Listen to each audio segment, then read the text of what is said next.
So this HOA treasurer decided it was perfectly acceptable to park her $60,000 BMW inside my garage without even asking, and then she fined me $200 for leaving my garage door open overnight.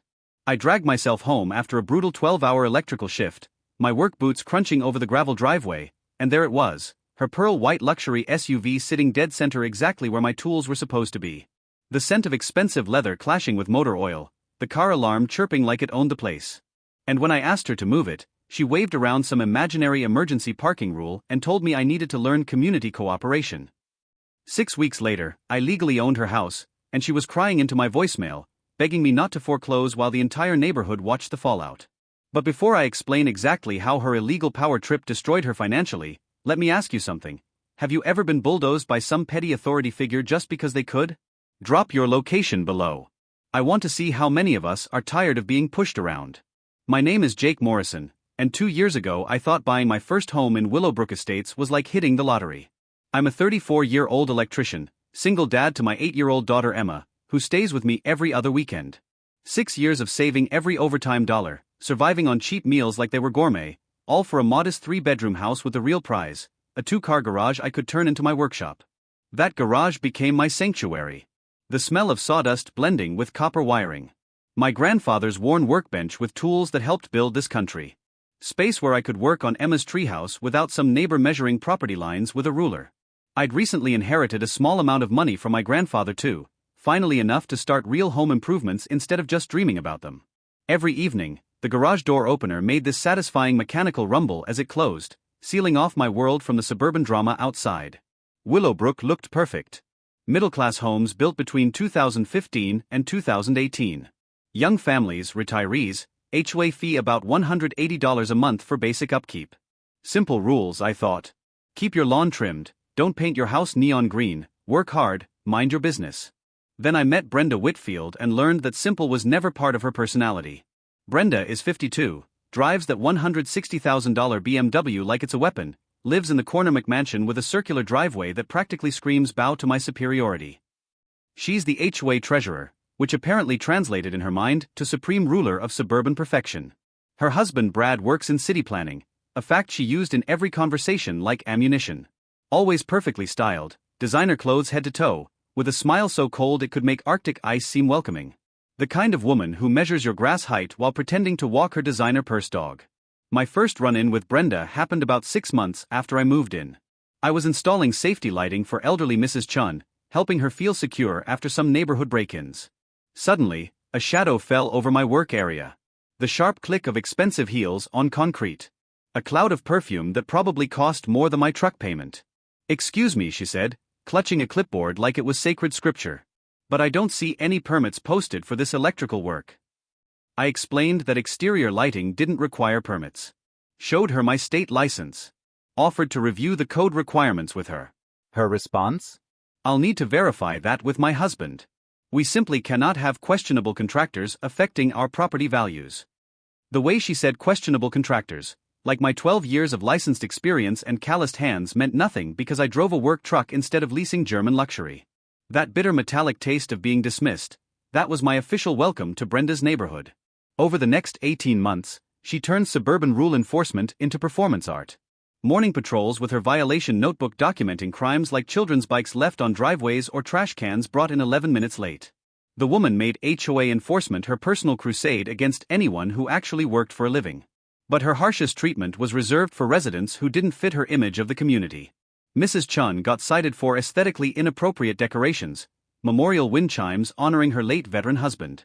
Tom Rodriguez got fined for parking his work truck in his own driveway because commercial vehicles reduce residential appeal. The sound of Brenda's heels clicking became our neighborhood early warning system. Kids scattered like startled birds. Curtains twitched. Everyone held their breath hoping she'd keep walking instead of stopping to measure something with her tiny ruler. Emma, with that brutally honest 8-year-old perspective, once asked why the mean pretty lady always looks like she smelled something gross. Out of the mouths of kids. I mostly stayed under her radar. Followed every microscopic rule. Grass trimmed to exactly 2.75 inches. Work van parked on the street to avoid complaints. But that Tuesday evening, after a 12-hour job, I discovered Brenda had apparently decided my garage was community property. I pulled into my driveway around 7:30 p.m. After installing emergency backup power for a medical clinic, one of those jobs where lives literally depend on perfection. My steel-toe boots felt like concrete blocks. My tool belt had carved grooves into my shoulders. All I wanted was a cold beer and to check progress on Emma's treehouse. Instead, I found Brenda Whitfield's pearl white BMW X5 parked dead center in my garage like she owned the place. Not partially blocking. Not off to one side. Dead center, maybe 6 inches of clearance on either side, positioned so perfectly that opening her doors risked scratching my workbench. The smell of luxury leather mixed with motor oil and sawdust, this bizarre collision of wealth and honest labor that made my stomach twist. I stood there for a full 30 seconds, garage remote in hand, wondering if exhaustion had finally triggered hallucinations. The alarm chirped once. That smug electronic sound that said, "I belong here. You don't."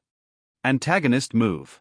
I walked to the front of my house and found Brenda herself sitting in one of my patio chairs like she was hosting a committee meeting. Perfect outfit despite the humid August evening, scrolling her phone with the relaxed confidence of someone who'd never questioned her right to occupy any space she wanted. "Excuse me," I said calmly. "There's a car in my garage." Phone while she watched with amusement, like I was a child pretending to read adult material. "Ma'am, I don't see any emergency parking clause here." "Well," she said, standing and smoothing her skirt, "I'm currently reviewing the bylaws for necessary updates. Consider this a pilot program for community cooperation during infrastructure improvements." Protagonist counter moment. Most people would have lost their temper right there. But 12 years working with electricity teaches patience. One wrong move and you're dead. So instead of exploding, I did something Brenda clearly didn't expect. I pulled out my phone and started recording. "So just to be clear," I said calmly, "you're admitting this emergency parking clause doesn't actually exist yet, and you're using my private garage as a test case without my permission?" Her expression shifted from smug confidence to panic in about 2 seconds. "You can't record me without consent." "Actually, I can. We're on my property, and this is a one-party consent state." Knowledge nugget. In many states, you can legally record conversations on your own property without the other person's permission, critical for documenting harassment. Always check your local laws before dealing with aggressive neighbors. She tried grabbing my phone, but I stepped back. "Brad will hear about this." "Good," I replied. "I'd love to hear the city planning department's position on fake HOA clauses." Mini twist escalation. But Brenda wasn't finished. The next morning, I found an official HOA violation notice taped to my front door. Failure to maintain community standards. Garage left open overnight creating visual blight. Fine, $75, escalating to $200 if unresolved within 48 hours. There was a handwritten note attached. "Maybe next time you'll be more cooperative." I called my buddy Derek, college roommate turned real estate attorney, while staring at the notice. "Jake," Derek laughed after I read it, "she just handed you a gift. She's literally fining you for the violation she caused. That's harassment and abuse of HOA authority." So what's my next move? Research time. HOA formation documents are public record at the county office. Find out what authority they actually have versus what they claim. During my lunch break, I drove to the county courthouse. The taste of stale institutional coffee mixed with a dusty smell of old file cabinets while I dug through incorporation paperwork. What I found made me smile for the first time since this started. Her second move. Meanwhile, Brenda stayed busy. I came home to find she'd emailed the entire neighborhood, urgent community notice. Resident violation creating security concerns due to unsecured garage overnight. Board reviewing enhanced enforcement procedures. Emma called that evening, excited about her upcoming visit. "Daddy, is my treehouse going to be ready?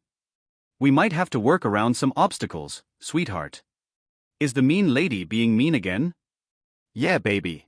But Daddy's learning how to be mean back, the right way." What Emma didn't know was that my county research had uncovered something Brenda definitely didn't want the neighborhood discovering. Friday morning brought a whole new level of audacity, even for Brenda. Not only was her BMW still parked in my garage like some luxury parasite, she'd added a friend. A sleek black Mercedes sedan now sat beside it, taking up every inch of space where my tools used to be. My electrical supply cabinet, the one holding $3,000 worth of equipment, had been shoved against the back wall with a brand new padlock where my lock used to be. My tools were scattered across the workbench like someone had rummaged through junk. And there was a sticky note on my grandfather's old vise, "Temporary relocation for client staging. Community cooperation appreciated." The metallic taste of pure rage filled my mouth, mixed with a sharp scent of expensive leather and whatever designer perfume she'd sprayed around my workspace, like she was marking territory. Instead of doing what every instinct in my body was screaming at me to do, which involved the bolt cutters hanging on my garage wall, I chose a move that would hurt Brenda far more than any piece of metal ever could. I called the non-emergency police line. "Hi, I'd like to report a trespassing issue and possible theft of personal property." Officer Martinez showed up about 20 minutes later. Solid guy, the kind who clearly handled plenty of suburban nonsense on a weekly basis. After taking photos and documenting everything, he said something that instantly improved my mood.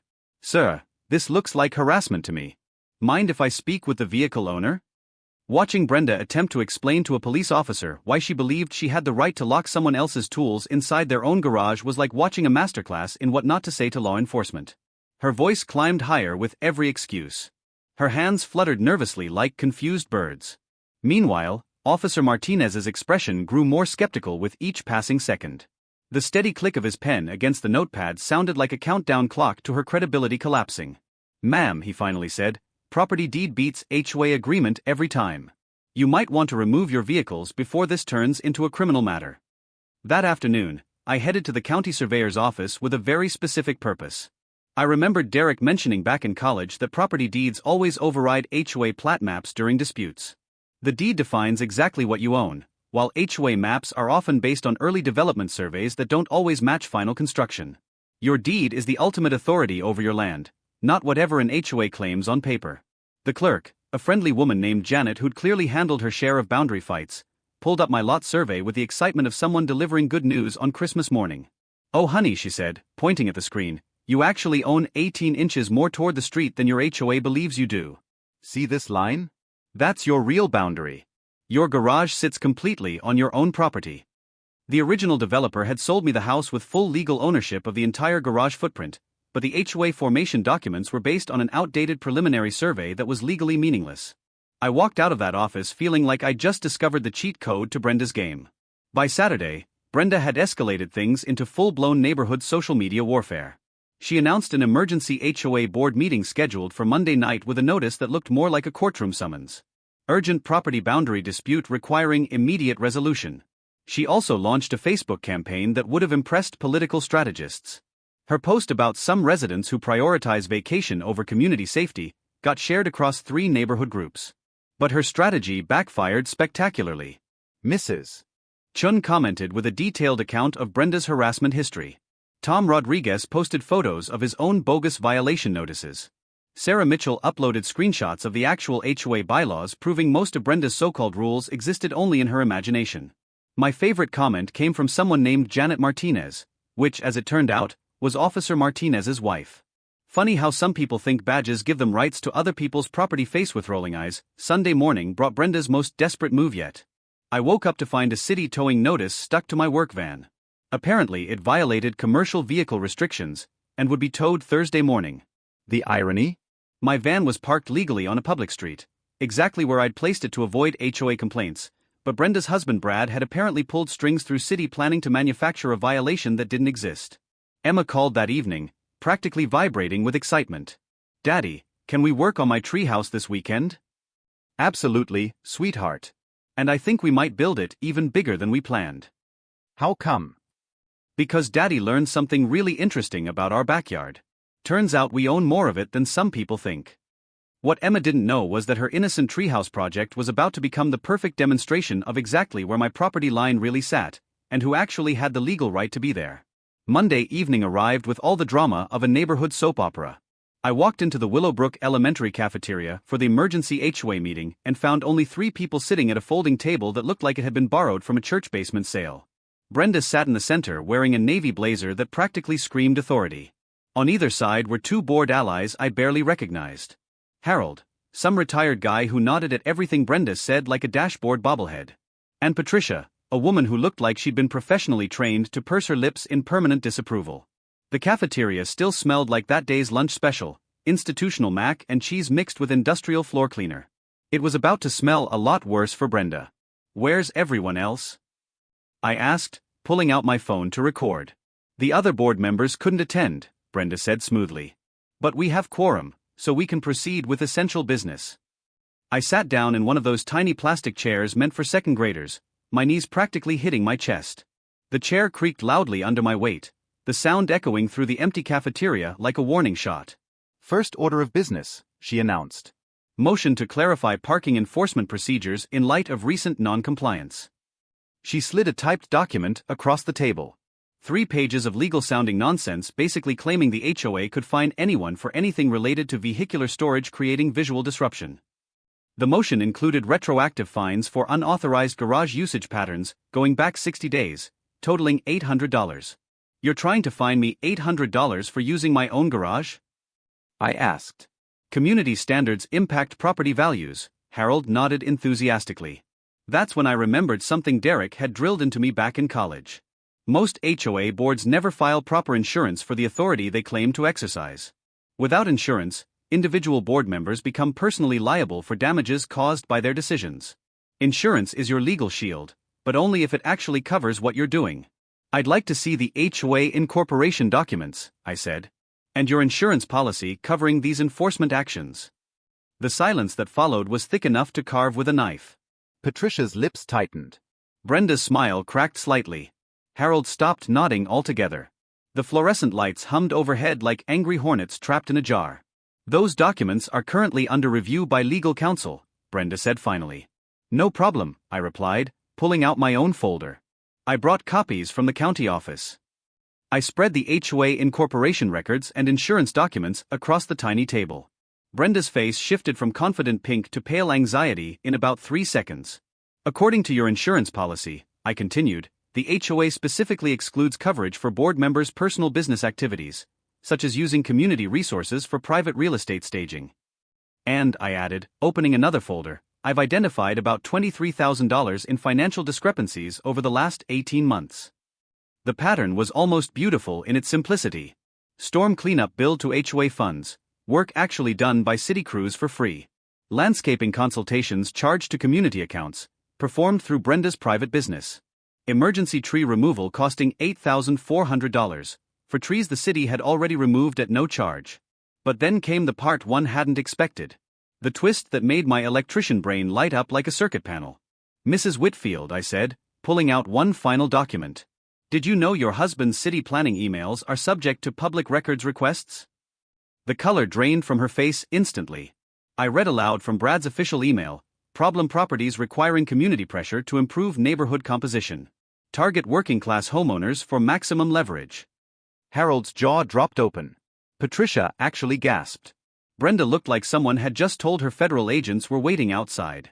That's taken out of context, she whispered. There's more, I said. Wife staging business needs 3-month access cycles. Recommend escalating HOA pressure on Morrison property for optimal client presentation timeline. The taste of victory was sweeter than my grandfather's homemade apple pie, rich with justice. This meeting is over, Brenda snapped, standing so fast her chair crashed backward with a metallic bang that echoed through the cafeteria. But as I walked to my truck, I had no idea her desperation was about to reach levels that would make tonight look like a polite neighborhood discussion. The next morning, I got a phone call that changed everything. Jake, you need to sit down, Derek said. His voice carried that tone lawyers get when they've uncovered something that could either make you rich or send someone to prison. I stood in my kitchen staring at the coffee maker, wondering if Brenda's BMW was still occupying my garage. Spoiler, it was. Remember how I said I'd dig deeper into Brenda's business? Derek continued. Well, I found the smoking gun. Actually, I found the entire arsenal.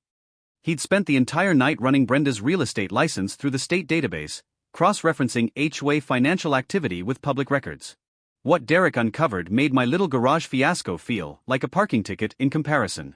Jake, he said, Brenda's real estate license has 2 pending complaints for misrepresentation, both from elderly clients claiming she pressured them into selling below market value. The coffee maker gurgled to life in the background, filling my kitchen with that rich, comforting aroma that makes mornings feel possible. I was going to need it.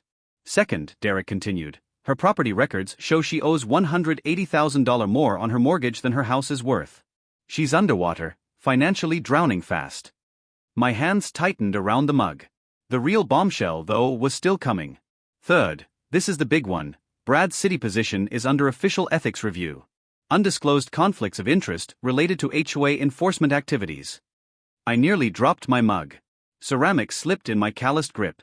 Someone filed a complaint with the State Attorney General's office about a systematic scheme involving municipal planning departments working with private HOA boards to manipulate property values. The investigation had been quietly underway for 6 months. Brad's emails were exactly what the investigators needed: proof of coordination between city officials and private real estate interests using HOA harassment to force homeowners into selling. Derek, are you saying Brenda and Brad are running some kind of organized scheme? Exactly, he replied. Your little garage incident? Exhibit A in a federal fraud investigation. It hit me like a surge from a live wire. Brenda wasn't just a control-obsessed neighbor. She was orchestrating a sophisticated property manipulation operation, using HOA authority to identify targets, applying artificial pressure to force sales below market value, and then flipping those homes through her real estate business for massive profit. How many others? I asked. At least a dozen in your neighborhood, Derek said. Dozens across the county. He explained how the scheme worked. Brad would identify properties ripe for development or resale. Brenda would manufacture HOA violations to pressure homeowners. Their insider knowledge of zoning and planning made them extremely efficient at hitting the right properties at the right time. Mrs. Chen's memorial wind chimes weren't just annoying to Brenda's aesthetic sense. They were leverage, pushing an elderly widow to sell months before the city planned a new community center that would increase property values by 30%. Tom Rodriguez's work truck wasn't really an eyesore. Brad knew the lot would be rezoned for mixed-use development within 2 years. My garage? Not convenient for staging. My corner lot would become extremely valuable after the new shopping center approval next spring. The beautiful part, Derek said with the satisfaction of a prosecutor who just cracked a major case, is that they documented everything. Brad's emails, Brenda's violation records, invoices showing her staging company billed clients for access to properties obtained through HOA pressure. So what now? I asked. Now, Derek said, you have more power in this situation than Brenda could have ever imagined. She's not just facing HOA accountability, she's looking at federal fraud, conspiracy, civil rights violations. I hung up and walked out to the garage. Brenda's BMW still squatted there like a $40,000 confession letter. But now I understood something that shifted my entire strategy. This wasn't about parking anymore. It wasn't about property rights. This was about dismantling a criminal enterprise systematically targeting working families across the county. Time to call in some bigger allies. Derek's revelation changed everything. Neighborhood drama? Gone. This was organized crime disguised as suburban governance. I needed a plan bigger than just reclaiming my garage. Wednesday afternoon, I started assembling what Derek called Team Justice. Honestly, it felt like recruiting for the world's most suburban version of Ocean's 11. First up, Mrs. Chen. I found her tending the memorial flowers around her late husband's wind chimes, the very ones Brenda had tried to ban. Mrs. Chen, I asked, would you help me expose exactly what Brenda's been doing? Her hands hovered over a rose bush that had been thriving for 40 years. Jake, I've been keeping records since the day that woman first showed up at my door. I was hoping someone would eventually ask. She disappeared and returned with a shoebox full of documentation that would make an FBI forensic accountant weep with joy. Every violation notice, every threatening call, every time Brenda photographed her property, all dated, time-stamped, and cross-referenced with neighborhood events. Documentation beats confrontation every time, she said with a smile that could have powered the entire block. Next, Tom Rodriguez. I found him in his driveway, working on the engine of the truck Brenda tried to have towed. The smell of motor oil and resolve filled the evening air.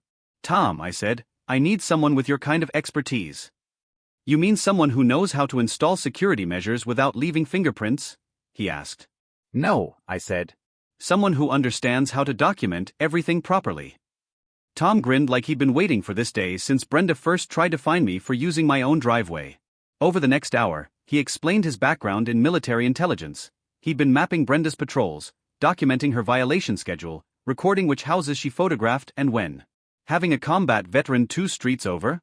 Like having a neighborhood guardian angel with a security clearance. Sarah Mitchell joined the impromptu council, laptop in hand, managing spreadsheets that could make a data analyst weep. Every HOA complaint, every suspicious activity, every bogus violation notice, I've cross-referenced and categorized it all. Thursday evening, Derek arrived with a plan as elegant as it was ruthless. Brenda would keep digging her own hole while we built an airtight case to protect homeowners countywide. Step 1. File a formal complaint with the State Real Estate Board about Brenda's license violations using Mrs. Chen's documentation. This triggers an automatic investigation into her business practices and HOA abuse. Step 2. Submit Brad's email evidence to the State Attorney General's office, perfect for their ongoing municipal corruption investigation. Step 3. Prepare a federal civil rights lawsuit for property deprivation, conspiracy, and harassment targeting specific groups. Brenda wasn't randomly bullying people, she was systematically targeting working-class families, elderly residents, anyone outside her ideal community vision. But Derek's masterstroke? My vacation time. I stared at him like he'd suggested professional alligator wrestling. Think about it, he said. Narcissists like Brenda need constant control. They can't handle situations they can't manipulate. What happens if you just disappear for a couple weeks? The plan: I'd take off for 2 weeks camping with Emma, completely off-grid, no phone, no internet, while Tom documented Brenda's every move. Mrs. Chun would coordinate neighbors. Sarah would monitor social media. Without you reacting, Derek explained, she'll reveal her true colors. Narcissists can't help themselves when they think they're winning. The anticipation tasted like the first bite of perfectly grilled barbecue.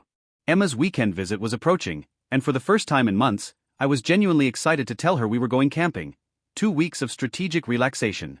Day 3 in Yellowstone, teaching Emma to track animal footprints along the creek. My satellite communicator buzzed, quote, "She's lost her mind. Call when you can get signal." End quote. Emma was busy building a dam out of smooth river rocks, completely absorbed. The smell of pine needles and mountain air should have been relaxing. Instead, I hiked to higher ground, wondering what fresh chaos Brenda had unleashed while we were gone. Tom picked up on the first ring. "Jake, brother, this woman has completely lost it. Day 1, she tried to jimmy your garage at 6 a.m. with a crowbar." I sat on a boulder that had probably been there since the last ice age, watching eagles circle overhead, as Tom detailed Brenda's escalating desperation. Day 2, she called a locksmith, claimed it was an HOA emergency inspection for electrical hazards.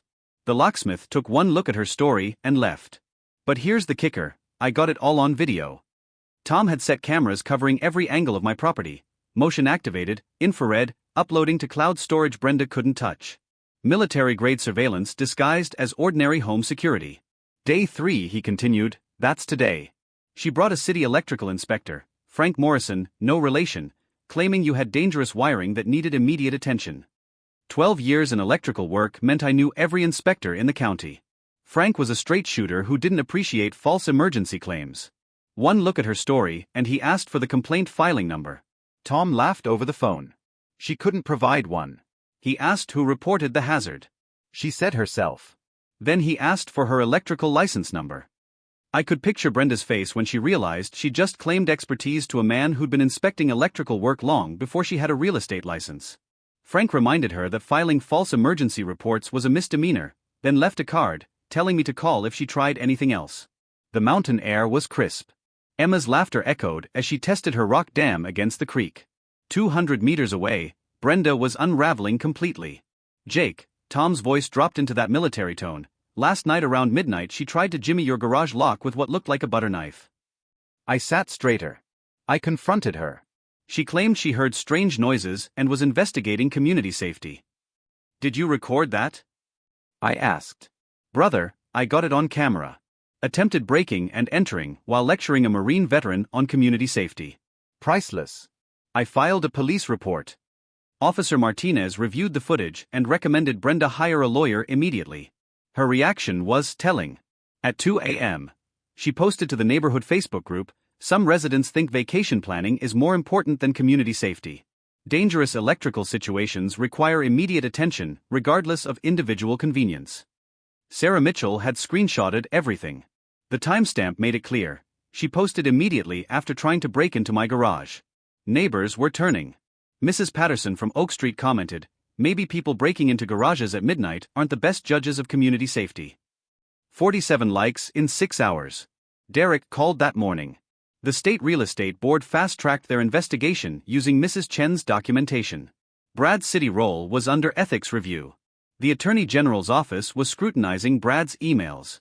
"One more thing," Tom said. "She tried to bribe me yesterday." Eagles circled above. $500 cash for 1 hour in my garage to retrieve staging materials, which looked suspiciously like my electrical tools.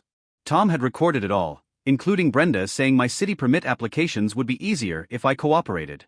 Emma called from the creek, thrilled about a fish in her rock pool. The air was crisp, the water clear. Moments that actually mattered. Meanwhile, Brenda, 200 meters away, was destroying her own life trying to steal a garage that was never hers. "Keep recording everything," I told Tom. "I have a feeling she's just getting started." Day 9 of our camping trip, Emma had caught her first fish. My satellite communicator buzzed. Sarah's voice: "Emergency. Brenda hired someone to break in. Police involved. Call ASAP." I helped Emma release the rainbow trout, watching it dart into deeper water. The irony was perfect, practicing catch and release while Brenda escalated to actual crime. Sarah explained, "Yesterday, Brenda approached Tom with cash. Today, she'd hired someone, the world's worst burglar. Around 2 p.m., he appeared with bolt cutters, claiming to be a licensed contractor working for the HOA. No permit. No ID. No legitimate paperwork." Tom asked for the contractor's license. None. HOA work order? A handwritten note on Brenda's personal letterhead. Tom called police. Officer Martinez arrived to find a man with no ID attempting a prison escape-worthy break-in. Under questioning, he immediately gave up Brenda's name and number.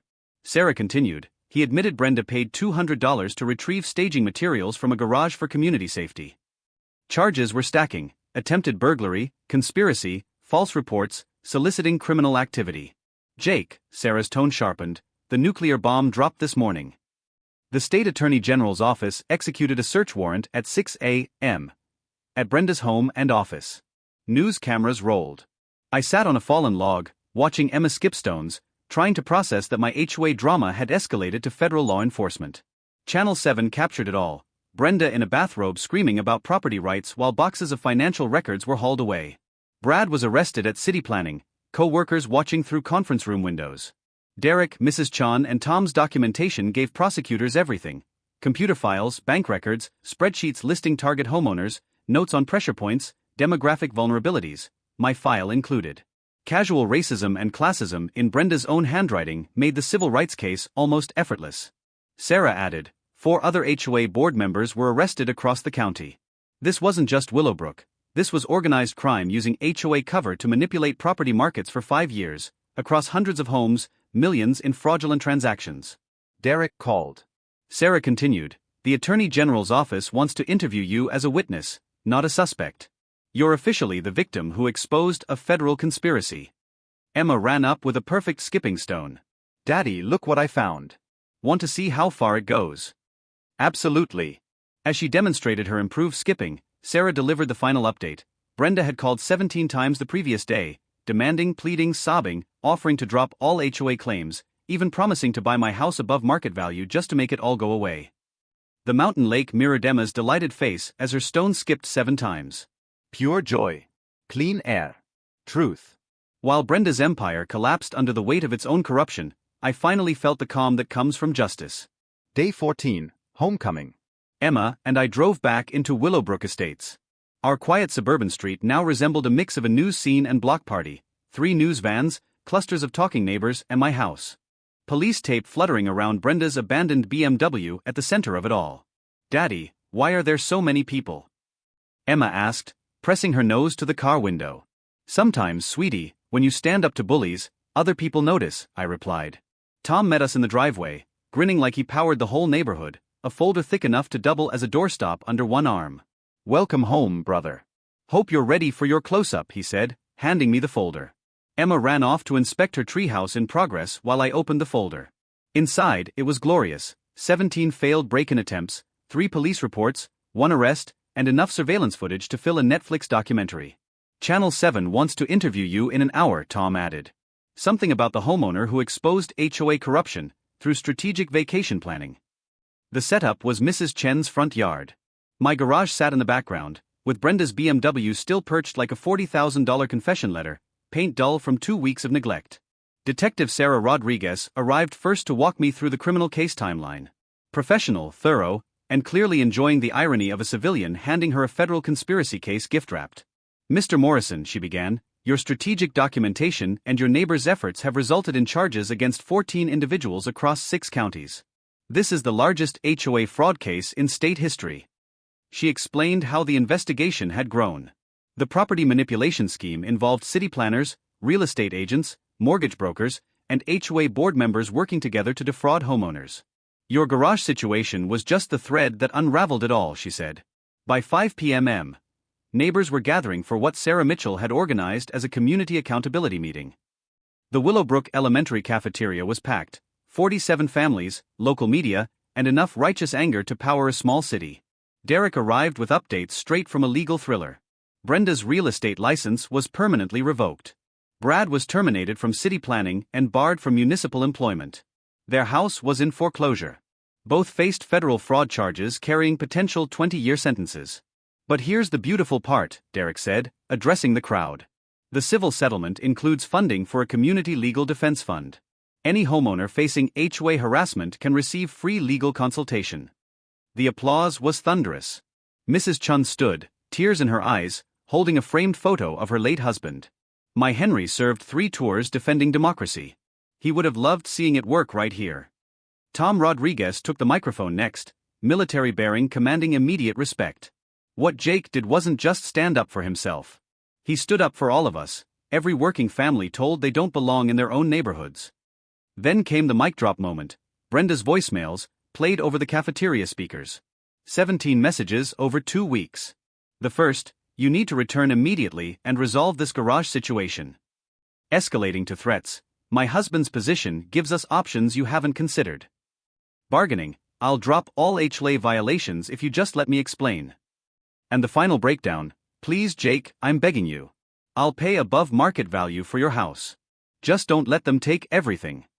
The audience gasped at the admission of attempted bribery, but the final message brought the house down, recorded 3 a.m. Day 12, I never meant for it to go this far. I just wanted control. Everything's falling apart, and I thought if I could make the neighborhood perfect, maybe Brad would stop drinking. Maybe I could stop feeling like a failure. Officer Martinez stood. Justice isn't always pretty, but it's necessary. Channel 7's reporter asked for a final comment. With 47 neighbors watching and cameras rolling, Emma building block towers in the back, I said only what mattered, all I ever wanted was to use my own garage. Turns out defending small things often protects the big things, like the right to exist in your own neighborhood without someone else's permission. The standing ovation lasted 3 minutes. Emma's little hands clapped so hard they turned red.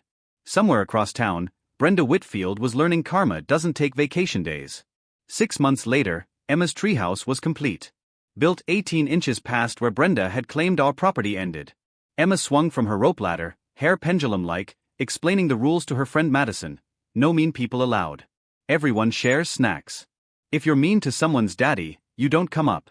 She had learned more about property rights and justice than most adults ever do. The civil settlement had been finalized, $12,000 plus legal fees from the HOA board's insurance. Derek was right, board members acting beyond authority are personally liable. I didn't keep the money. Instead, we created the Willowbrook Property Rights Defense Fund, $12,000 seed money, Derek volunteering pro bono, Mrs. Chun as community ombudsman for elderly residents. Free legal help for any homeowner facing HOA harassment. The fund helped 3 families in the first month alone. Brenda's methods had been copied elsewhere, but now people knew how to fight back. Mrs. Chun became a local hero, training residents in proper record-keeping and HOA accountability through her Democracy in Action workshop. Tom Rodriguez was elected to the new HOA board, posting all financial records online and banning profiteering from board positions.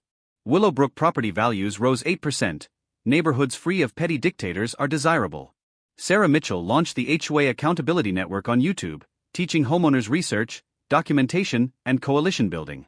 Subscribers hit 50,000. Derek's practice specialized in homeowner protection law, hiring associates. He jokes my garage situation was the best marketing campaign he never paid for. Emma and I grew closer. She learned adults need courage too, and that standing up isn't always easy, but always worth it. Daddy, she asked one evening while we grilled burgers, are you proud of what we did? I'm proud of what you did, sweetheart. You were patient while Daddy learned bravery. Can we go camping again this summer? Absolutely, this time just for fun. The annual Garage Door Day barbecue became a neighborhood tradition. Kids draw chalk art, adults share projects, and everyone remembers democracy works best when citizens pay attention. Brenda and Brad pleaded guilty to federal fraud.